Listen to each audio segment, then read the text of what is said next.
और दोस्तों, जिस तरह कि आप देख रहे हैं, मेरे साथ मौजूद हैं कर्नल एस दीनी साहब। कर्नल साहब, सबसे पहले तो आपके वक्त का बहुत शुक्रिया। Thank you, Chima sir. Always a pleasure to be on your show. Thank you. Colonel साहब, आज आपसे बड़ी डिफेंस के हवाले से बातें करनी है, तो मैंने कहा एक डिफेंस एनालिस्ट थी जिसने फौज में टाइम गुजारा हो तो उसी वही बता सकता है। फर्स्ट ऑफ ऑल तो बात करनी है राजनाथ सिंह साहब ने जो अभी रिसेंटली एक आई थिंक इन्फेंट्री डे था, उस पे उन्होंने बात की पाकिस्तान के हवाले से कि हम गिलगित भी ले लेंगे, हम आज़ाद कश्मीर भी ले लेंगे। आप क्या समझते हैं, इंडिया में क्या माइंडसेट है कि क्या पाकिस्तान पे हमला करना, do you think that this is a normal approach what the Indian political leadership is thinking कि गिलगित बल्तिस्तान हम बाय फोर्स लेंगे, या कि आप ये समझते हैं कि ये पॉलिटिशियंस जो हैं ये सियासी रंग देते हैं इन चीज़ों को ताकि ज़्यादा एक पॉलिटिकल वैक्यूम जो कि फिल पॉलिटिकल स्पेस कवर करने के लिए। तो आपके what is your understanding as a soldier? देखिए चीमा साहब, सबसे पहली बात तो ये है कि हमें देखना चाहिए कि कौन बोल रहा है। जब जहाँ तक श्री राजनाथ सिंह जी का सवाल है, वो हमारे रक्षा मंत्री जी हैं, और साथ में ही वो एक ऐसे पॉलिटिशियन है जो कभी भी एक शब्द भी उनके मुंह से कोई ऐसा नहीं आता है कि कोई कंट्रोवर्शियल हो, या कहने का मतलब है वो बहुत चुन चुन के अपना जो शब्दों का यूज करते हैं। और जिस स्पीच की आप जिक्र कर रहे हैं उसमें तकरीबन 1 घंटा 20 मिनट तक है, और उसमें उन्होंने लिखित स्पीच पढ़ी है, मतलब लिख के लेकर आए थे और लिख के देख के वो बोल रहे थे। ये भी नहीं है कि उन्होंने एकदम मन में जो बात आई है वो बोले, तो उन्होंने एक सोची समझी स्पीच है। और मैं ये मानता हूं कि ये जो स्पीच है सिर्फ जो आगे बैठे थे, जो फौजी और जो बाकी लोग हैं, उनके लिए तक नहीं था। उनको पता था कि मैं जो बोलने वाला हूं वो पूरी दुनिया में सुनी जाएगी और उसकी चर्चा होगी।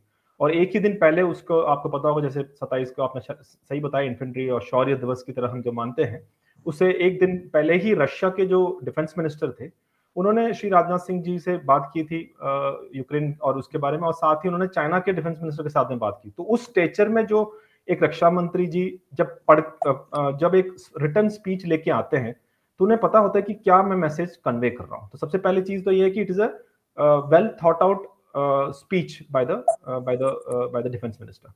तो इन्होंने क्यों बोला, अब ये बात है कि क्या बोला और क्यों बोला, और ये ऐसी क्या चीज है जो बाकी जो पॉलिटिशियंस, आपकी बात मैं मानता हूं कि बीच बीच में ऐसे स्टेटमेंट्स आते रहते थे, पहले भी आए हुए हैं, अभी भी आए, तो उसमें क्या ऐसी चीज है जो मैं देख रहा हूं थोड़ा डिफरेंट है इसमें।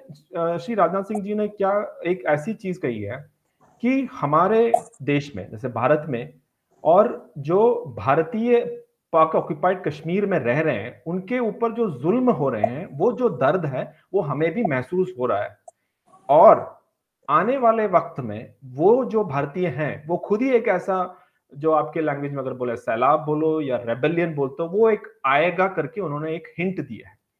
तो मैं ये मानता हूं कि ये एक अलग चीज है। और इसका कारण भी ये है कि वाकई में बहुत सालों से पाक ऑक्युपाइड कश्मीर में काफी सारी चीजें हैं जो बाहर रिपोर्ट नहीं होती, लेकिन उनके अंदर अंदर काफी सारी चीजें रहता है। ये आपको भी पता है कि जिस तरह से अगर कंपेयर किया जाए पाक ऑक्युपाइड कश्मीर और पाकिस्तान के बाकी जो रीजन से, काफी पिछड़े हुए एक एरिया है, चाहे वो गिलगित बाल्टिस्तान हो, या जो पाक ऑक्युपाइड कश्मीर की जो बात करें, तो ये एरिया जो है वो बैकवर्ड है, और उस एरिया में काफी सारे ह्यूमन राइट्स वायलेशंस होते रहे हैं, लेकिन उसको कभी चर्चा नहीं हुई है, कभी बाहर उसको लेकर नहीं आ पाए। तो मेरे ख्याल से सबसे पहली चीज श्री राजनाथ सिंह का ये है कि इस चीज को इंटरनेशनल ऑडियंस तक लेके आए। जैसे मैंने पहले कहा, जब वो बात करेंगे तो लोग सुनेंगे, और इस बात का एक बहुत बड़ा इंपॉर्टेंस रहता है कि इंडियन डिफेंस मिनिस्टर पाक ऑक्युपाइड कश्मीर के जो लोग हैं, जो हम अपने लोग ही मानते हैं, उनकी जो ह्यूमन राइट्स वायलेशंस की बात है, वो दुनिया के ऊपर लेकर आने का एक सबसे बड़ी एक स्ट्रेटेजिक कम्युनिकेशन की तरफ मैं देखता हूं। दूसरी जो चीज है वो है कि जो ये तो इंटरनेशनल ऑडियंस के लिए हो गया। वहीं के लोग, आपको पता है कि आजकल काफी सारे रिपोर्ट्स भी आ रहे हैं कि अभी ये नवंबर 27 को एक इलेक्शंस भी होने हैं, मेरे ख्याल से 31 ईयर्स के बाद एक लोकल बॉडी इलेक्शंस आने वाले हैं, और कई सारे लोग हैप्पी नहीं है कि जिस तरह से वहां कंडक्ट कर रहे हैं। मैं आपको एक उदाहरण देता हूं कि जब 2005 में, जब मैं उरी सेक्टर में था, और जब ये उरी ब्रिज, जो फ्रेंडशिप ब्रिज बोलते हैं, जो मुजफ्फराबाद श्रीनगर की जो बस चलना शुरू हुआ था, हम वहां थे। तो कश्मीर, जो भारत का कश्मीर से पाक ऑक्यूपाइड कश्मीर की तरफ भी लोग गए थे और वहां से इस तरफ भी लोग आए थे। तो जब हम लोग जब हमारे यहाँ से जब लोग गए थे और जब वापस आए, उन्होंने बोला कि साहब अब हमें कभी भी उधर मत भेजना, हम यहीं पर खुश हैं, हमने देख लिया कि वहां पर क्या हालत है। और जो पाक ऑक्यूपाइड कश्मीर से जो लोग आए थे चीमा साहब, मैं आपको यकीन दिलाता हूँ, कई लोग जो यहाँ आके वो बिल्कुल गुम हो गए, मतलब वो एकदम से आकर मर्ज हो गए, पता नहीं चला कि कहाँ। फिर हमें बहुत मुश्किल से उनको, मैं ये नहीं बोल रहा कि वो टेररिस्ट टाइप थे, वो कहीं नेचुरल है कि उनके यहाँ पे भी रिलेटिव्स थे, तो वो वापस ही नहीं जाना चाह रहे थे। तो ये हालात 2005 की एक्चुअल मैंने देखी हुई चीज आपको बता रहा हूँ। तो 2005 से लेकर 2022 तक काफी पानी गया है झेलम में, तो मेरे ख्याल से हालात और खराब हुई है उधर, और हालात यहाँ पर इंप्रूव हुआ है। वो I mean it's a fact. अगर मैं जो बोल रहा हूँ, अगर कोई भी जो आपके व्यूअर्स हैं वो गूगल में सर्च करेंगे तो अपने आप दिख जाएगा। लिविंग स्टैंडर्ड्स हो, चाहे हॉस्पिटल्स हो, चाहे इन्फेंट मोर्टेलिटी रेट्स हो, चाहे एजुकेशन के मामले में हो, कंपेयर करके देखेंगे अपने आप ही ये दूध का दूध और पानी का पानी बाहर आएगा। तो ये जो मैसेज श्री राजनाथ सिंह जी दिया है, उन्होंने उनके लिए भी दिया है, जो पाक ऑक्यूपाइड कश्मीर में जो रह रहे हैं उनके लिए एक मैसेज दिया कि भाई हम आपके साथ हैं, हम आपके साथ हैं, हम आपके लिए, हम ऐसा नहीं है कि आपके बारे में हमने भूल गए, हम आपके साथ हैं। दूसरी चीज तो उनके लिए मैसेज था। तीसरी चीज अगर आप देखें चीमा साहब, हाल ही में कश्मीर में कश्मीरी पंडितों को टारगेटेड किलिंग्स किया जा रहा है। जो टेररिस्ट है, काफी सारे कश्मीरी पंडित को चुन चुन के टारगेटेड किलिंग्स कर रहे हैं। तो ये और मेरे ख्याल से 4-5 दिन पहले की बात है, शोपियां जो गांव है वहां से 10 कश्मीरी फैमिलीज, 35 से 40 लोग जो हैं वो वहां से वहां से आके माइग्रेट होके वो जम्मू की तरफ भी बढ़े। तो ये एक चीज है जो हम बहुत सेंसिटिवली देखते हैं। तो ये जो स्टेटमेंट है श्री राजनाथ सिंह का, ये एक मैसेज उनके लिए भी है जो ये टेररिस्ट को वहां से हैंडल करते हैं कि भाई आप अपना लेवल को थोड़ा देख के कीजिए, नहीं तो हमारी भी सब्र का जो है वो, हम जो है कुछ ऐसे भी कर सकते हैं कि आप फिर you know that kind of thing, that please don't push us to the limit. क्योंकि ये जो कश्मीरी पंडित वाली चीजें हैं ये बहुत सेंसिटिव चीज होती है। तो जिस तरह से ये अभी बढ़ रहा है धीरे धीरे करके, तो ये एक स्टर्न मैसेज जिसे कहते हैं वो भी है कि भाई आप थोड़ा सा संभल जाएं, नहीं तो हमारे पास भी ऐसे बहुत सारे कारण हैं, या हमारे पास भी बहुत वैलिड रीजंस हैं जिसमें हम भी फिर कुछ कर सकते हैं। ऑफ कोर्स चौथा reason, as you rightly mention, is for domestic audience, primarily because you know वो इसलिए है क्योंकि ये जो जम्मू और कश्मीर को पूरा एक तरफ से इंटीग्रेट करना, वो एक हर भारतीय का एक सपना है। और ये 1994 में जो फरवरी 22 1994 में जो पार्लियामेंट में रेजोल्यूशन, यूनानिमस रेजोल्यूशन हुआ है हमारे इंडियन पार्लियामेंट में, दैट जो भी एरिया कश्मीर का था वो और जो है उसको इंटीग्रेट करना है, उसमें कोई दो राह नहीं है। तो that is a common feeling with all the Indians कि एक दिन पूरा पाक ऑक्यूपाइड कश्मीर को भी इंडियन जो अभी हमारा कश्मीर है उसके साथ में इंटीग्रेट करना है। तो वो एक रिएटरेशन है। तो मेरे ख्याल से ये जो 3-4 पॉइंट्स जो मैंने बताए हैं, इन सबको मिला के श्री राजनाथ सिंह ने वो एक स्ट्रैटेजिक कम्युनिकेशन के तौर पे, एक डिफेंस मिनिस्टर जब बोलते हैं तो सुनते हैं, इंटरनेशनल ऑडियंस हो, चाहे वो पाक ऑक्यूपाइड कश्मीर के अंदर हो, चाहे डोमेस्टिक ऑडियंस हो, इन सब के लिए एक मैसेज है।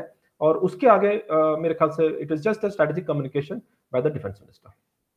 अच्छा, मैं जो इंटरनेशनल जो न्यूज़पेपर पढ़ते हैं या जो इंटरनेशनल रिपोर्ट्स पढ़ते हैं, उसमें एक चीज़ तो जो इंडियन ऑक्युपाइड कश्मीर के अंदर जो ह्यूमन राइट्स वायलेशंस हैं, इट मीन्स कि आप समझते हैं कि एक तो बहुत ज़्यादा उसका चर्चा हो रहा है और इंडियन अथॉरिटीज़ को बड़ी उस पर लहदा इंटरनेशनली हो रही है। राजनाथ सिंह ने जो बात की, डॉक्टर जयशंकर ने भी अमेरिका जाके कहा कि आप हमें अच्छी प्रेस नहीं देते। रिसेंटली एक कश्मीर की जर्नलिस्ट थी, वो उनको अमेरिका जाने से रोक दिया गया, पुलिट्जर प्राइज के लिए वो नॉमिनेट हुई थी। अगर आप समझते हैं कि इंडियन ऑक्युपाइड कश्मीर में इतनी दूध और शहद की नहरें बह रही हैं, तो why you are not giving them a freedom कि वो अपनी इलेक्शन कर सकें, वो अपनी मर्जी का गवर्नेंस मॉडल रख सके, यूनियन टेरिटरी बना के रखना, मतलब ये जो चीज़ है, आप क्या समझते हैं कि एक तरफ लेट्स से ये कह के जी I am talking of the environment which is like being spoken internationally, ठीक है, कि इंडिया के बारे में ये environment, when it comes to the economic condition in the Azad Kashmir, I may agree with you on so many things, but at the same time जो Indian occupied Kashmir में हो रहा है, वहाँ पे भी 50 दफ़ा रोजाना कर्फ्यू लगे होते हैं। राजनाथ सिंह साहब से पहले I think national security advisor गए तो कर्फ्यू लगे हुए हैं, दुकानें बंद हैं, याद होगा कांग्रेस के चेयरमैन को वहां नहीं जाने दिया गया बिकॉज उनको कहा गया कि ये अब इसको एक्सप्लॉइट करेंगे। यूनियन टेरिटरी बना के रखना, इलेक्शंस ना करवाना, एक तरफ लार्जेस्ट डेमोक्रेसी होना। आप क्या समझते हैं? आप समझते हैं कि एक ग्लोबल प्रेशर आ रहा है इंटरनेशनली, एक ठीक है कि कश्मीरियों को दबाओ लेकिन उनको इकोनॉमिक डेवलपमेंट दो, इससे वो शायद बेहतर हो जाएंगे। सो वो भूल जाएंगे आज़ादी क्या है, या वो भूल जाएंगे कि शायद पॉलिटिकल जो एक राइट्स होते हैं वो क्या है। सो एक तरफ एक what I am talking of कि जो इंटरनेशनल कम्युनिटी कॉन्टिन्यूसली कह रही है, इंडिया का पॉलिटिकल क्लाउड इतना ज़्यादा हो गया है कि इंडिया इंटरनेशनल कम्युनिटी को खामोश करा लिया कि भाई ये पाकिस्तान का, और कहा जी हमारा इंटरनल मामला, और कहा कि अब ये हमारा इंटरनल मामला है, ठीक है, मतलब इस तरह चीज। लेकिन ना तो इंटरनेशनल कम्युनिटी भूली है, ना कश्मीरी भूले हैं, और अगर वो भूल गए हैं तो व्हाई डोंट यू इलेक्शंस क्यों नहीं करवा देते? थोड़ा सा उनको फ्री हैंड दे दें तो लोगों को पता चल जाएगा कि जो आप दिल्ली से बैठ के चीजें कंट्रोल कर रहे हैं वो उस तरह नहीं है। पाकिस्तान भी इस्लामाबाद से बैठ के मुजफ्फराबाद में बहुत कुछ कंट्रोल करता है, मैं इसमें मानने को तैयार हूँ। लेकिन ये जो दिल्ली में बैठ के श्रीनगर कंट्रोल होता है, do you believe the world will by the theory जो आप कह रहे हैं? मैं आपको इसमें जो जयशंकर जी भी जिस बात का जिक्र कर रहा था उसको मैं इसी तरह से बोलूंगा कि चीमा साहब, आप कत्ल भी करते हैं तो चर्चा नहीं होती, और हम आ भी बढ़ते तो हो जाते हैं बदनाम। वही वाली बात है यहाँ कश्मीर में जो है, ठीक है। आप इसमें शुरू से बैड प्रेस जिसे कहते हैं, वो प्रेस उस तरह का एक माहौल कश्मीर के मामले में भारत को झेलना पड़ा है। मैं आई कंसीड दैट पॉइंट। जो रियलिटी है और जो प्रोजेक्ट हुआ था है बहुत डिफरेंट होता है। I give you an example, मैं 2-3 एग्जांपल देता हूँ। आपको याद होगा यूएन में आप, आई थिंक आप ही के एक डिप्लोमेट ने एक फोटो दिखाया था जिसमें क्या था कि भाई देखो एक बच्ची का पैलेट के ऊपर किस तरह का हुआ था। Let me just complete. और वो बाद में निकला था कि वो एक पैलेस्टीनियन वहां पर हुआ था, इसराइल और पैलेस्टीन में हुआ था। तो इस तरह का जो एक नैरेटिव बिल्डिंग है वो शुरू से हुआ है। एंड उसमें मैं आपको आईएसआई को मैं क्रेडिट भी देता हूँ कि जिस तरह से उन्होंने एनवायरनमेंट को मैनेज किया है, उसमें उस लेवल तक हमें पहुंचने में टाइम लगा है।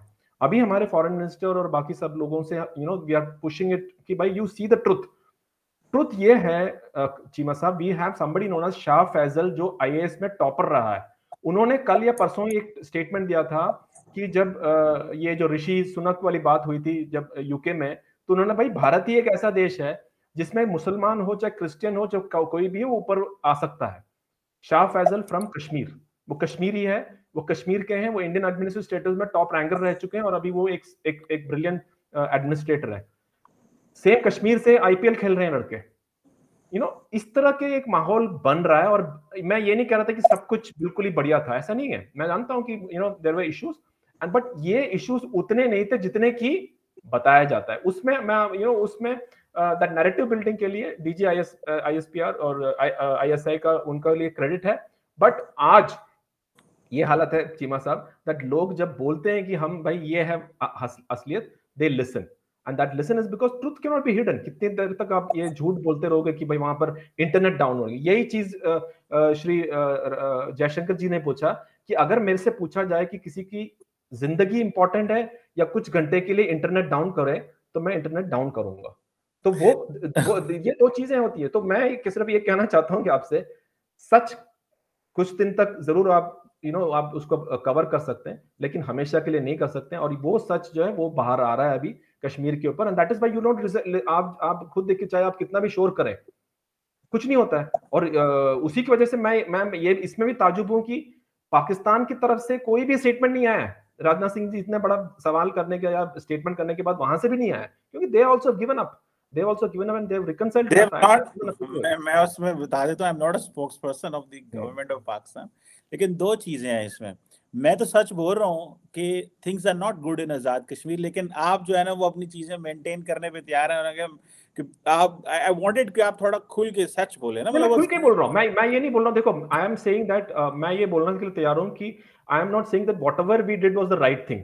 नहीं है, वो शुरू से 1947 से लेकर अभी तक मेरे ख्याल से पॉलिटिकल लीडरशिप्स का हो चाहे स्ट्रेटेजिक थिंकर्स के बारे में हो, we have made our mistakes. Maybe strategy में भी मिस्टेक्स होंगे, पॉलिसी में भी मिस्टेक्स होंगे, that I am not saying that we are 100%, but मैं ये भी मानने के लिए तैयार हूँ जिस तरह के जो रिपोर्टिंग कश्मीर से हुई है वो बिल्कुल ही फेयर नहीं था इंडिया के लिए। That also is true. मैं उसमें वो मैं करता हूँ। मैं आई थिंक मेरा ख्याल ये है कि जो राजनाथ सिंह साहब की बात है ना, उसमें मेरा ख्याल है दो चीजें हैं। मैंने भी थोड़ा इसको देखने की कोशिश की है। आई थिंक जब पाकिस्तान इंडिया से लोग बोलते हैं तो पाकिस्तान वाले जवाब नहीं देते। मुझे ये पता, रिसेंटली मैंने ये एक ट्रेंड, जिस तरह पाकिस्तान से बोलते हैं तो इंडिया से कोई जवाब नहीं देता। ठीक है, अगर कोई पाकिस्तान से बोलता है तो डॉक्टर जयशंकर उसका जवाब नहीं देता, ना मोदी जी जवाब देते हैं, ना राजनाथ सिंह देते हैं, ना अमित शाह साहब देते हैं। सेम इज द ट्रेंड इन पाकिस्तान कि जब अमित शाह को बात करेगा, जब राजनाथ सिंह बात करते हैं, जब प्राइम मिनिस्टर मोदी बात करेंगे तो यहाँ से जवाब ही नहीं आता। सो इट मीन्स कि ये पहले मैं ये समझता रहा, आई पर्सनली वाज थिंकिंग कि इंडिया बोलते तो पाकिस्तानी क्यों नहीं बोलते, भाई जवाब दो इसको। लेकिन नाउ आई हैव नोटिस कि जब हम बोलते हैं तो वो नहीं जवाब देते, तो जब वो बोले तो हम क्यों जवाब दें। So I think they have kept this balance के बस ठीक है बात करते रहो and let it go. So concept moving to the second part and the last part of our discussion. अभी मैं देख रहा था कि इंडिया के अंदर एक कॉन्फ्रेंस हो रही है, basically UN counter terror meet, जिसमें जो बेसिकली जो इंडिया का मौक़िफ़ है, the perspective which is coming from that particular conference, वो ये है कि जनाब आपने पाकिस्तान को FATF की जो ग्रे लिस्ट से हटाया है, ठीक है, ये आपने सही नहीं किया।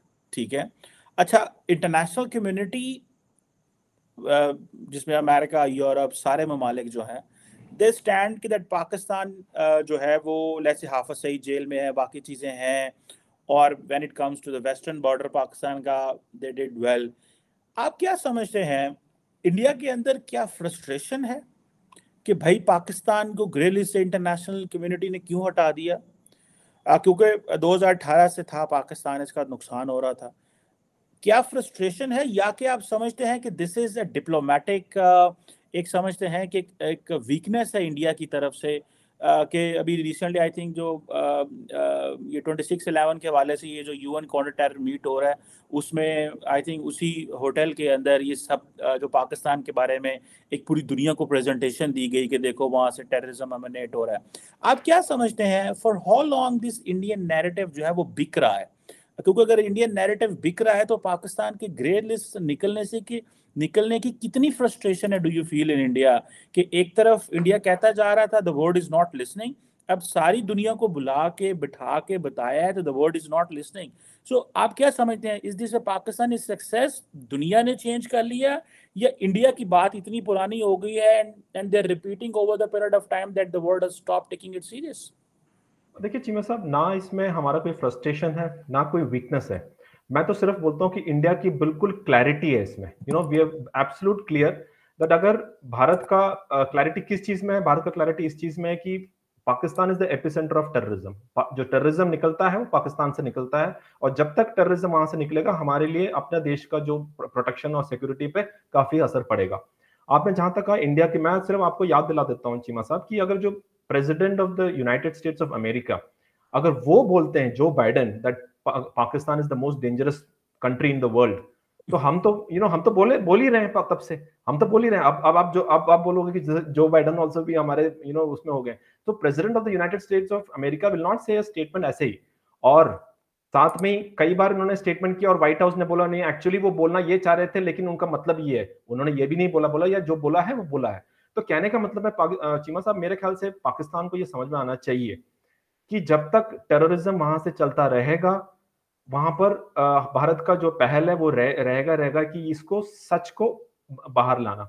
जहां तक FATF की बात है, ये बहुत अच्छी चीज थी कि 2018 से लेकर अभी तक पाकिस्तान उसके ग्रे लिस्ट में थी। कई सारे स्टेप्स लिए हैं, और आपको पता है कि अगर टेररिज्म को सर्वाइव करना है तो पैसे की जरूरत पड़ती है। एक फाइनेंशियल जो फंडिंग है वो बहुत बड़ी चीज होती है। अगर आप फंडिंग को कट करोगे तो टेररिज्म कुछ हद तक आप उसको रोक सकते हैं।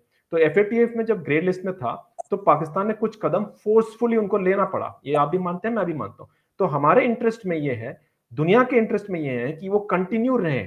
आपको ही पता है कि आज की तारीख में भी पाकिस्तान के अंदर कई सारे ग्रुप ऐसे हैं जो बिल्कुल फ्री स्टाइल घूम रहे हैं। तो उनको काबू में करने के लिए एकमात्र जो हमारे पास नॉन लीथल मेथड, बिना हथियार के मेथड, यही है कि फाइनेंशियल जो चीजें हैं उसके अंदर काबू करें।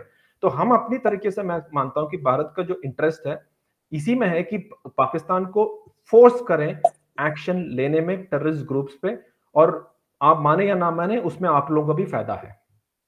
नहीं तो वो तो ठीक है, एक इंडियन पर्सपेक्टिव है कि जी पाकिस्तान ये है वो है। लेकिन व्हेन पाकिस्तान ये कहता है कि जो कमांडर कुलभूषण यादव है वो बलूचिस्तान में दहशतगर्दी करवा रहा था और वो रंगे हाथों पकड़ा गया, and then they have your people, like वो मतलब पाकिस्तान की कस्टडी में है। तो एक तो ये पॉइंट हो गया।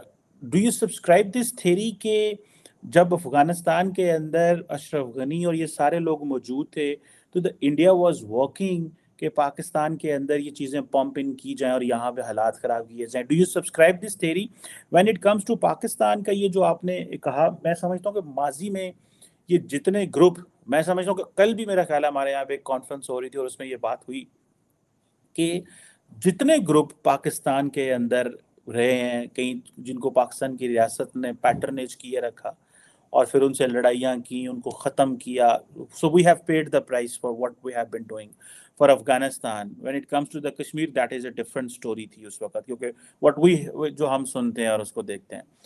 आप क्या समझते हैं कि रियलाइजेशन इज इन पाकिस्तान? आप क्या समझते हैं ये जो स्टोरी है पाकिस्तान की कि कुलभूषण यादव का पकड़े जाना, एंड जब तक अफगानिस्तान में अशरफ गनी और बाकी लोग रहते हैं the India will keep sponsoring और टेररिज्म इन पाकिस्तान, आप क्या समझते हैं ये टिट फॉर टैट था, या कि आप ये समझते हैं कि दिस इज व्हाट एक आई थिंक राज डॉक्टर उन्होंने नेशनल सिक्योरिटी एडवाइजर ने कहा था एक ऑफेंसिव डिफेंस है, वाज दैट स्ट्रैटेजी? देखिए चीमा साहब, आई थिंक जो फंडामेंटल अंडरस्टैंडिंग ऑफ इंडिया है ना, आप लोगों का उसमें गलती है। मैं आपको बता रहा हूँ एज एन इंडियन, एंड मैंने यूएन में भी पाकिस्तानी ऑफिसर्स के साथ भी मैंने व्हेन आई इंटरेक्टेड विद, हम यही बोलते हैं कि हमारे फोकस में पाकिस्तान को डिस्ट्रॉय करना नहीं है, हमारे फोकस में नहीं है वो। और आज की तारीख में 2022 में अगर इंडिया जिस स्टेचर पर पहुंचा है वो इसी की वजह से पहुंचा है कि वो हम अपने आप को पहले डेवलपमेंट करना चाहते हैं, हम अपने आप को इकोनॉमिकली इतना स्ट्रांग करना चाहते हैं कि भारत के जो जितने भी जो लोग हैं उनको अपवर्ड डेवलपमेंट के लेके ऊपर जाने के हमारा फोकस है। हमारा फोकस ये नहीं कि पाकिस्तान के अंदर क्या कर रहे हो, अफगानिस्तान के अंदर, वो that is of course foreign policy के अंडर में जो इंपॉर्टेंस है वो वही है। लेकिन अगर आप एक देश की तरफ देखें, हमारी सिर्फ फोकस है तरक्की करे, तरक्की सिर्फ इकोनॉमिकली नहीं, education wise, health wise, cultural wise, all this things is what the focus. अगर आप 90% लोगों से पूछेंगे उनका मतलब यही है कि भाई हमें तरक्की करना है, हमें किस तरह से अपना बिजनेस चलाना है, किस तरह से अपना लोगों को इन्वेस्टमेंट लेके आना है, ये इस चीज पे। और इसी चीज पे अगर आप देखें, even prime minister Modi ji हो या जयशंकर जी हो, उनको अगर आप फोकस देखें कहीं पे भी, they are more into bilateral relations in which maximum Indian interest क्या है। अभी रशिया यूक्रेन वॉर में देखिए क्या है, रशिया यूक्रेन वॉर के क्राइसिस था और उसको हमने एक अपॉर्चुनिटी के तौर पे प्राइसेस, ऑयल प्राइसेस को हमने काबू में लाने के लिए किया है। So please try to understand this Cheema साहब, दैट वी आर नॉट, जिस तरह से आप हमें एक एनिमी नेशन की तरह देखते हैं, हम ऐसे नहीं है। We are focused on improving our country, developing our country, and getting into a different league. That is what is the focus, that is what is the difference, you must understand that. हमारे पास इतना time वो नहीं है कि focus करने के लिए कि भाई पाकिस्तान के अंदर वो किसी को कर दो। जो एजेंसीज जिनका काम करना है, श्री अजीत डोभाल साहब का करेक्ट है, ऑफेंसिव डिफेंस है। डिफेंस तो हम छोड़ेंगे नहीं, अपना मतलब अगर हम अपना प्रोटेक्शन भी नहीं करेंगे तब तो ये जो कर रहे हैं हम वो नहीं कर पाएंगे। तो हम अपना डिफेंस करना हमें आता है और करेंगे, और उसमें अगर जरूरत पड़े तो offensive defence is the best form, तो वो फॉलो करेंगे। लेकिन trust me, our focus is not to destroy Pakistan, our focus is to develop, develop and develop, so that economically इतना माइटी बन जाए कि बाकी सब अपने आप लाइन पे आ जाएगा। नहीं, बहुत अच्छी स्ट्रेटजी है और मैं I really appreciate in that sense कि एक तरफ तो आप कह रहे हैं कि पाकिस्तान का वो बेशक वो कह रहे हैं, लेकिन एफएटीएफ में लास्ट टाइम तक India was the only country वो दैट वाज करेंगे, वो कीपिंग, तो वो दैट कर रहा था। मैंने कहा ना, इट इज तो not weakness, it is clarity, absolute clarity that where the terrorism starts and ends. वो सही बात है, आपका एक मौकफ है, लेकिन वो जिसे कहते हैं ना एक इंटीग्रेटेड डिटरेंस लेते हैं आप कि भाई जी पाकिस्तान को हर तरफ से घेरो, ठीक है, मिलिटरली, क्योंकि अब वो थ्रेशोल्ड अचीव कर लिया है डिफेंस के वाले से, तो और जहाँ पे कमजोर है दुश्मन को वहां पे मारा जाए। सो आप कह रहे हैं कि हम आपको दुश्मन नहीं समझते, लेकिन कर वही रहे हैं जो दुश्मन के साथ करना चाहिए। So I think there is a call और फेल में, मेरा ख्याल है कल साहब मैं कुछ ये ना, आ इसको मैं सिर्फ इतना में एंड करना चाहूंगा चीमा साहब। देखिए बांग्लादेश में क्या हुआ था, बांग्लादेश में हमने तो आपके अंदर ही जो प्रॉब्लम था उसी की वजह से आज बांग्लादेश आया है। इसी तरह से जो राजनाथ सिंह जी का भी जो स्टेटमेंट है वो भी यही है कि भाई हमें अपना फौज को तब भेजेंगे जबकि वहां पर जब लोग खुद बोलेंगे भाई अब हमसे नहीं हो पाएगा। तो ये है कि पहले जो हम अपना घर को हम संभाल लें और then we can go out and we can उस तरह से कर सकते हैं। तो मेरा वैसे ये हमारा स्ट्रेटजी पिछले 75 years I think we are following this. मेरा ख्याल है कि ये आपकी बात सही है कि जो चीज़ पर फोकस होना चाहिए that is business, that is economy. और इंडिया का मैं अगले दिन देख रहा था कि चाइना के साथ बहुत अच्छा बायलैटरल ट्रेड पैटर्न है, इंपोर्ट कर रहे हैं $100 बिलियन, हालात ख़राब हुए, बिजनेस चल रहा है, that is good, that is ये बहुत अच्छी चीज़ है। मुझे ये पर्सनली चीज़ पसंद है। आप कंपटीशन करें, आप इन बिजनेस करें, ट्रेड करें, इकोनॉमी करें, इन चीज़ों में आए, ना कि ये जो चीज़ें हैं। और आई विश के पाकिस्तान में भी थोड़े से पॉलिटिकल फाइनेंशियल हालात बेहतर हों and so that India will automatically sit on table. और मैं भी यही कहता हूँ कि जिस दिन पाकिस्तान में पॉलिटिकल स्टेबिलिटी प्रॉपर आ जाएगी, इकोनॉमिक पाथ आ जाएगा, तो इंडिया बिल्कुल लाइन में आ जाएगा। वो भी कहेगा यार ठीक है, बिजनेस करो, इनके पास भी पोटेंशियल है, कारोबार है, the way they have the China, वो क्यों चाइना के साथ एक अपॉर्चुनिटी वेस्ट करें। सो इंडिया और चाइना दो बड़ी मार्केट्स हैं, Pakistan should open up and work with that rather than कि हम यही 75 साल की हॉस्टिलिटी। एंड आई विश कि दोनों मुल्कों में ये हॉस्टाइल माइंडसेट जो है वो ख़त्म हो और हम एक अच्छे मुस्तकबिल की तरफ जाएं। हम एक अच्छी ज़ुबान बोल सकते हैं। मेरा नहीं ख्याल दुनिया के, I think you will be somewhere in south of India but I am here in Islamabad and but we can talk in the same language. मेरा ख्याल है इससे बड़ी कोई चीज़ नहीं है and we should work and appreciate कि चीज़ें बेहतर हों। थैंक यू वेरी मच कल साहब। Thank you. It was a pleasure talking to you. Thank you Cheema साहब, थैंक यू वेरी मच। जी कल साहब।